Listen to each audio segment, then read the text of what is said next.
Okay, we're having another little mom chat right now because this is another thing that I'm going through in real time. And I know there's so many of you that are moms that listen, even if you're not trying to conceive, you're just a mom, you listen to the show, or a lot of you are already moms, but you're trying to conceive your second, third baby, whatever it is.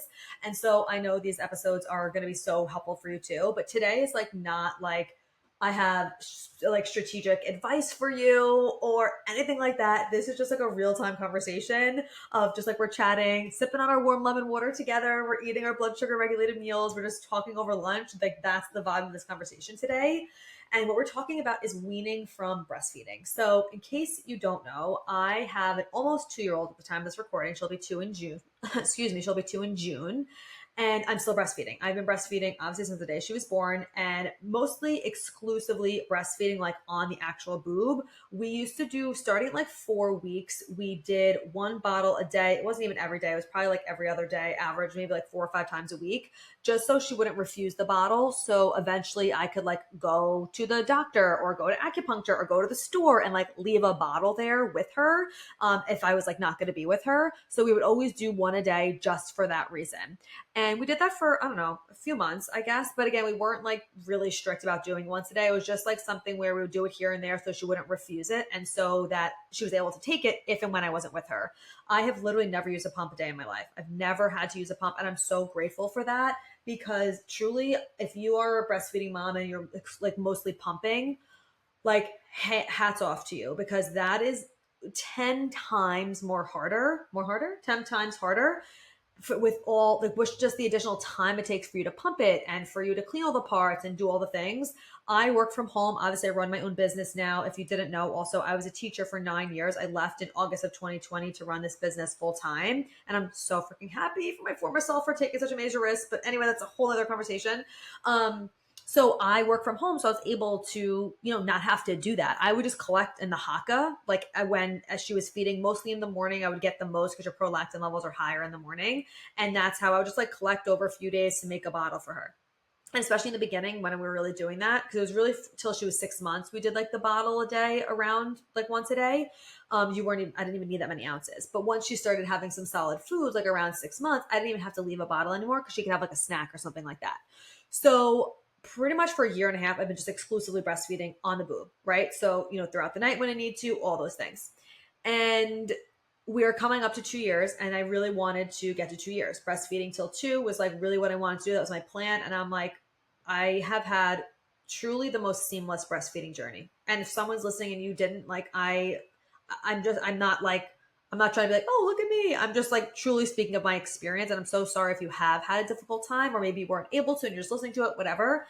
But truly I've had a seamless experience. It has been absolutely amazing. She latched great. I've always had an abundant amount of milk. I never got mastitis or anything like that. I truly attribute most of that to Boob School, which is a course that I took prior to even having Madison. I'll put the link to that in the show notes. It's extremely affordable, and I have a 10% off code for you for that. So you could check that out. I mean, I would highly recommend that. If you're someone who's even currently breastfeeding right now, maybe you're in the early stages and you're struggling a little bit, and or if you're pregnant and you're listening to this, highly recommend. But I attribute a lot of my success to that, to obviously my diet and my lifestyle for my like abundant amount of breast milk that I've had, and to breastfeeding on demand, because the more you actually have the baby on the breast, the more like your milk supply is actually going to be there. So anyway, I really do attribute it to that, but I've had an extremely incredible journey. So getting to the 2 years, I mean, I won't say it's been easy. Obviously it's challenging. Like, if you are a breastfeeding mom, you know how much time it takes, how much energy it takes when you're actually breastfeeding. I could like literally fall asleep sometimes when I'm breastfeeding because it takes so much of your actual energy. So it is like, I don't actually want to call it a sacrifice because it's like one of the greatest blessings and greatest gifts I've ever been given, being able to breastfeed her. It's like one of the things I've loved most about motherhood is breastfeeding. I absolutely love it. Literally, I'll breastfeed wherever. I'm in the middle of a store. I'm on a plane. I like, doesn't matter where I am. I'll breastfeed like without a cover, in Home Depot, in Target, doesn't matter. I don't care. I just love it so much. And so we're coming up to 2 years, and right now we are breastfeeding just in the morning and just at night. So I have weaned starting when she was about 10 months. is when I weaned the middle of the night feedings. By the way, they're doing work right now in our basement. We had to like get our washing machine fixed. Something with like this, it doesn't matter. I don't actually really know. Whatever, it doesn't matter. They're fixing it and I hear the like drilling. So if you hear it, maybe you can't hear it, but I can. And if you can, that's what's happening. So anyway, starting around 10 months is when I weaned feeding her in the middle of the night. I still was breastfeeding her to sleep and feeding her throughout the night up until about 10 months postpartum because we were co-sleeping. So we co-slept from starting at 4 weeks. I wish I started immediately, but I was so scared. Everyone was like, don't put her in the bed. Da, da, da. Finally, I was like, you guys, I'm listening to my intuition, and it was the best thing I ever did. So I co-slept with her until she was 10 months old, and we breastfed literally throughout the night, like just on the boob. I was sleeping, she's on the boob. Like it was just, that's just what we did. So when I transitioned her to fully staying in the crib instead of co-sleeping, I also weaned her from nursing to sleep. Like I nurse her at night before bed, but I don't nurse her to sleep anymore because that was one of the things that I weaned when she was going into her crib because it helped her actually stay in the crib because she wasn't used to falling asleep on the boob. And then I weaned the middle of the night feedings as well. And honestly, how I did that was just when she would like cry for it and wake up, I would just rock her and soothe her and sing to her and give her her nippy instead. Her nippy, her binky. I call it nippy. You call it binky, whatever. Pacifier, it doesn't matter. And instead, and she would cry at first. It was pretty much took like about 3 nights. I swear they learned so quick. It's like after 3 nights of doing something, they pretty much pick up on it. So it was just 3 nights of her like, being upset about it, but me just like holding her, singing to her, giving her the pacifier and explaining to her, like, I know you're probably confused because you're used to getting mommy's milkies. Like, I would literally just talk to her and tell her what's going on because they always say like a confused baby is a baby who cries. And she was confused. She's like, what the hell? Like, you've been giving me milk in the middle of the night my whole life. Like, what's going on? And then after the 3rd night, like she was good. So it was a lot in the beginning, like, because I'm still waking up a ton. She's asking for food. I'm not giving it to her. Like, it was difficult, but it weaned her. And then she didn't really ask for it anymore. And she still wakes up in the middle of the night, but she knows like we don't do milk. She'll just sometimes like give her water. So that's another good strategy too. You could give water in the middle of the night if you want. And or like just a pacifier or something. And that's still what we do if and when she wakes up. I shouldn't say when. I should say if she wakes up. Usually when she wakes up because she still does wake up. So I did that at around like 10 months. When she was 10 months old, we weaned that. But then we were still doing like during the day feedings. It was probably about, I honestly don't even know. It was probably around the holidays. So she was about, I don't know, a year and a half, somewhere around there, where I weaned like the afternoon feedings. I would still feed her just like whenever she would really ask for it. And it would sometimes be just like 2 minutes. It was like literally just, she was like thirsty. And so she just like would go on the boob.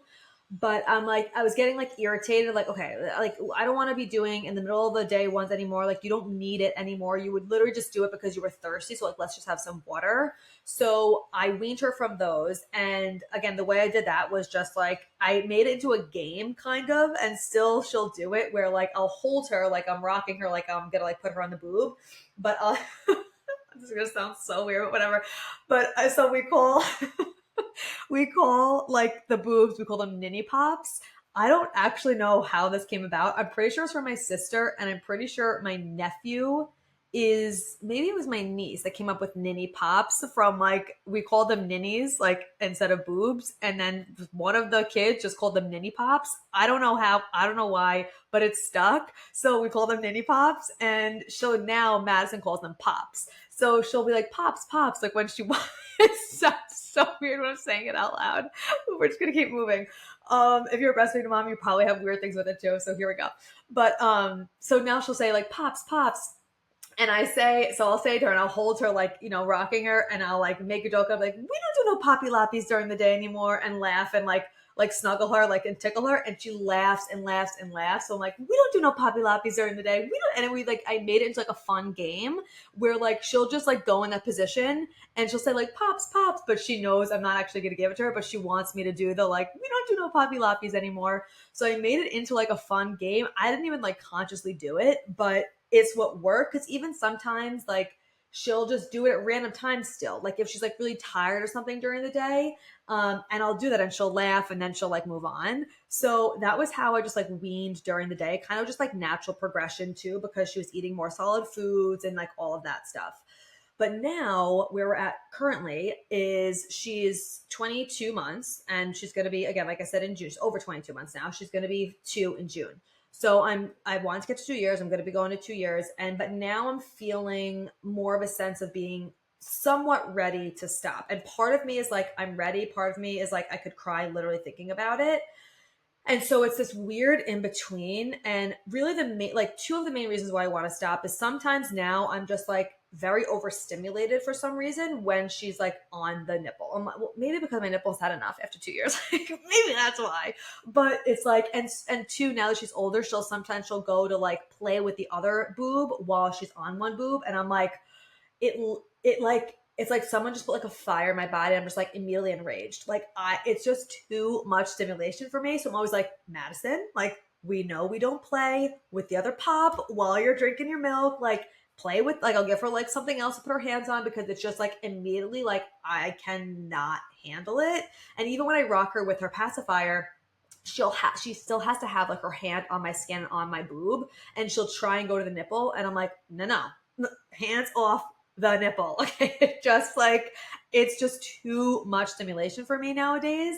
And I never really felt like that. But also, like, when she was an infant, she didn't do that. Like, it was like really just when she was a toddler is when she started doing that.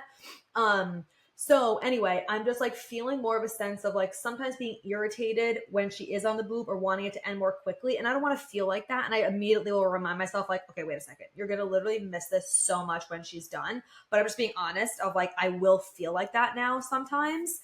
And that's one part of it. The second part of it is there's things I can't do while I'm still breastfeeding. So if you've listened to the episode I did, I think it was back in September, where I had Gut Personal's functional registered dietitian Jillian on the call. Like, literally, it was my follow-up call to getting my stool test done. We just did it right live on the show, where she was going over my results. And I had like candida, H. pylori, things going on. And I know I have stuff going on in my gut. I can still feel it. I'll get bloated. I just know that I have stuff going on in my gut, which is extremely common postpartum.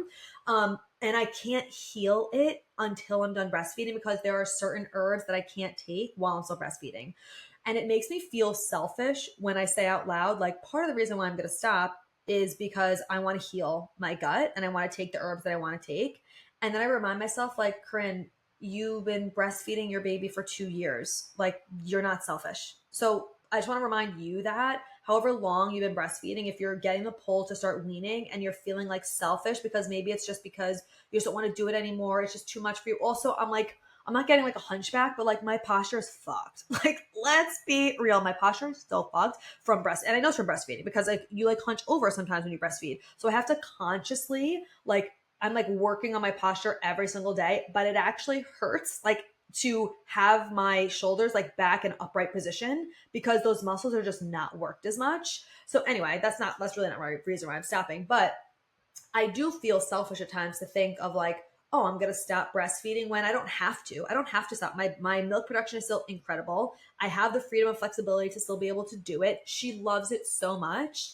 But I'm also like, my body's been through a lot. Like, I've been pregnant and or breastfeeding for almost 3 years. Like, I got pregnant in September of 2022, and it's right now it's April of 2025. So over 2.5 years, I've been either pregnant or breastfeeding. So like, your hormones are like, it's very energy intensive for your body. Even though I'm only doing it twice a day, it still is, and your hormone levels are still different.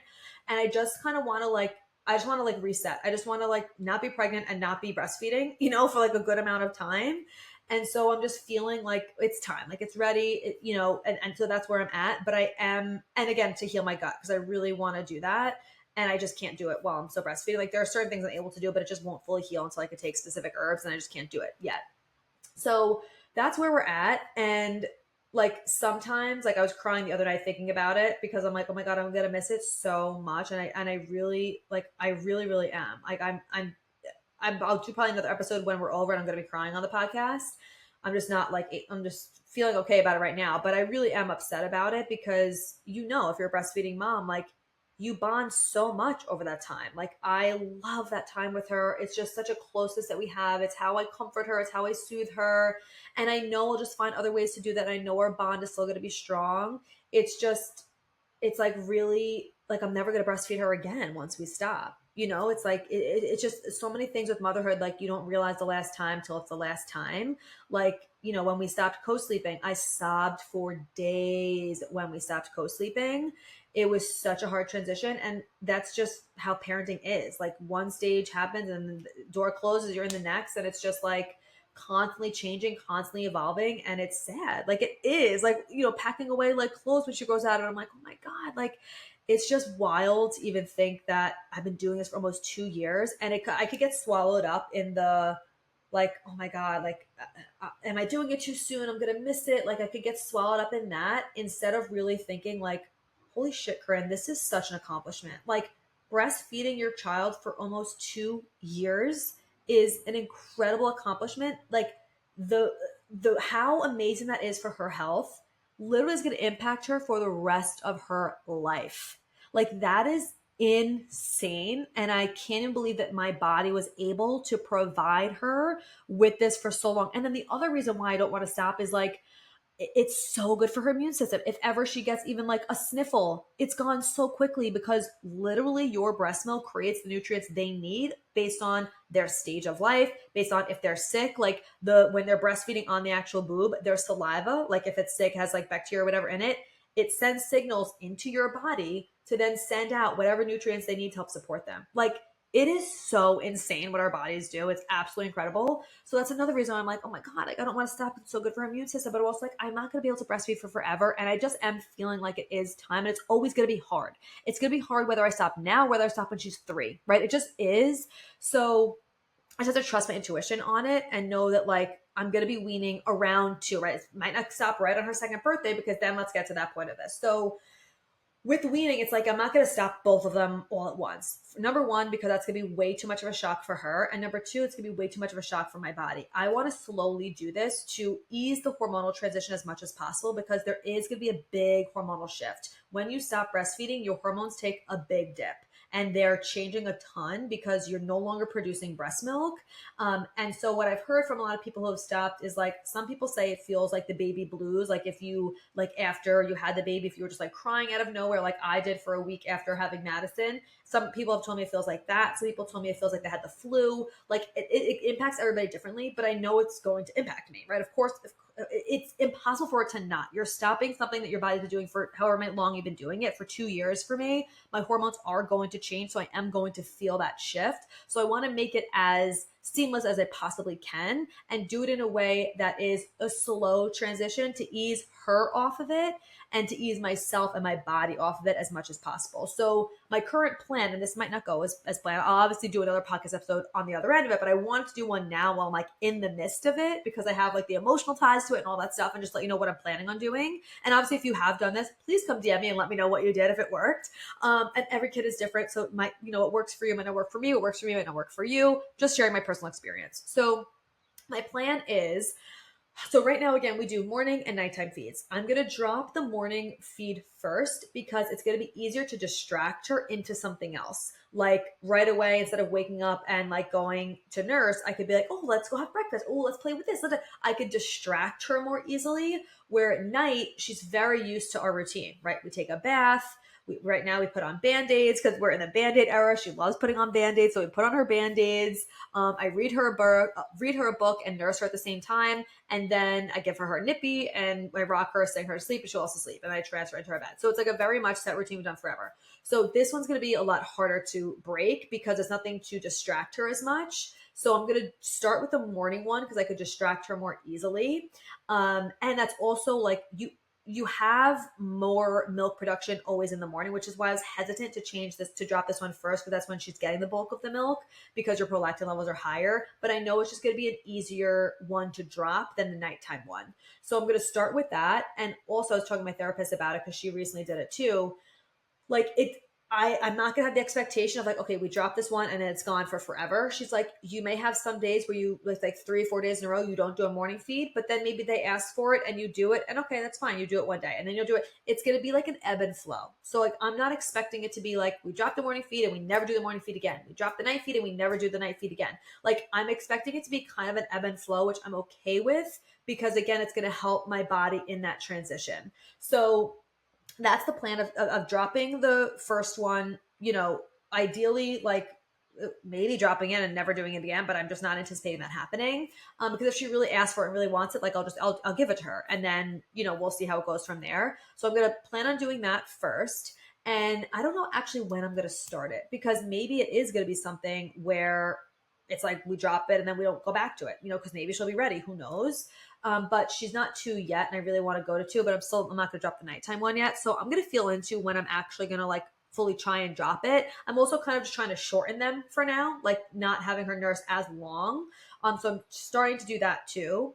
And then I'm going to drop the nighttime one. And I know the nighttime one is going to be more difficult. And I'm going to do the same thing that I did for when we dropped the middle of night feeds, where she's probably going to cry. And it's going to be harder now because she's older. But I'm going to explain to her. I'm going to talk to her about it. I'm going to give her water instead. I'm going to rock her. I'm just going to stick to my like boundary of like, we're not doing it at nighttime anymore. And that's going to be really hard. Like when she wants it and me not giving it to her, it's going to be really hard because I know she's going to fight it and push it. So I don't exactly know how that's going to go yet, but that's my plan of stopping the morning one and then doing the nighttime one. And I'm going to just like talk. She understands everything. She understands everything. She's incredibly smart. So I'm literally going to talk to her about it and tell her what's happening and why we're doing it. And she'll understand. She might still be upset, but she'll understand what's going on because she's old enough. She's almost 2. So that's the plan of what I'm going to do. I don't know if I'll be fully done breastfeeding in June, in July, in August. Like I actually don't know. But it could be a smoother I'm just going to go in it with like, it's going to be a smooth process. It might be hard for a few days, but it's going to be smooth. Like my hormones are going to readjust. She's going to readjust. Everything's going to be great. I'm just going to go into it with good intentions, but also not with the expectation that it's going to look like we drop this feed and everything's good. And we drop this feed and then we're done, right? Like it's not going to be most likely not a linear path. Nothing with parenting is. So I'm not having the expectation that it is going to be linear, but I'm also not going into it like this is going to be horrible. It's going to suck. I'm just like, we're just going to roll with it. We're just going to see what happens. And, by the time she's 2, I'm going to be in the weaning process, and we've never weaned before. We've weaned like timing of days, but we never fully weaned. So I don't know what it's going to be like yet. And I'm going to be crying, and I'm going to come on here and I'm going to let you know how it went, what worked, what didn't work. But I really wanted to come on here beforehand in case you're in this stage. Maybe you're thinking of weaning. Maybe you are like, in the middle of doing it right now, like whatever it is. I also wanted to talk about the emotional side of it because it is so real of you, like part of you wanting to stop and part of you being so upset thinking about it ending, which is just really sad. I've also saw some things where like you could like get like a jewelry or something and like put a drop of your breast milk in like this thing. Like I have to like look into it or something more, but I want to like honor it in some way because it is such a huge accomplishment. Like truly, if you're a breastfeeding mother, I mean, I hope you realize how incredible it is of what you're doing for your child. I also hope you realize how much, and I don't want to say it's a sacrifice because it doesn't feel like I'm sacrificing because I love doing it, but it really is in a way. Like you're giving your body to something else, to somebody else. And of course it's your child to do anything for them, but it's so much time, it's so much energy, it's so much effort. And like, I just want you to feel really proud of yourself for that. And that's hard for me to do, like, cause I'm just so used to doing it. I don't feel that like proud of myself over it. So I need to get myself there because it's just something I'm so used to doing. But damn, is it an accomplishment? Like whether you've been doing it for 2 months, 3 months, 5 months, 2 years, like it's an accomplishment that deserves to be celebrated. So I'm going to also figure out a way to like celebrate it because I really want to just like lock this memory in and really like feel so proud of myself and my body. Like it's just so insane what our body does. Like it really is. Anyway, so that is what's going on over here. I will keep you posted. If you have any suggestions for me, whether it's resources, tips that you did that were really helpful, please message me on Instagram at Corinne Angelica. And I'll of course share what works, what didn't work. We'll, stay tuned for what happens with it. I'm also going to be looking up specific things. Like obviously I'm going to be supporting my hormones with what I always do, which is why I'm like, this is why everybody needs to know how to just support their hormones in general, like through the Mind Your Hormones method, because it helps you to get pregnant, to support your pregnancy, postpartum, all things. Like I'm doing all things to support my hormones in general, but I'm also going to look up specific things that could be helpful in the weaning process. And I'll keep you posted on all that too. So that is that for today's episode. Thank you as always for being here, and I will talk to you soon. Thank you so much for being here. If you loved this episode and learned something valuable, please share it with a friend who you think would also love it, or post it on social media and tag me so I could personally say thank you for helping me spread this important message. I am beyond grateful to be here with you. So until next time, stay intentional, stay consistent, and always mind your hormones.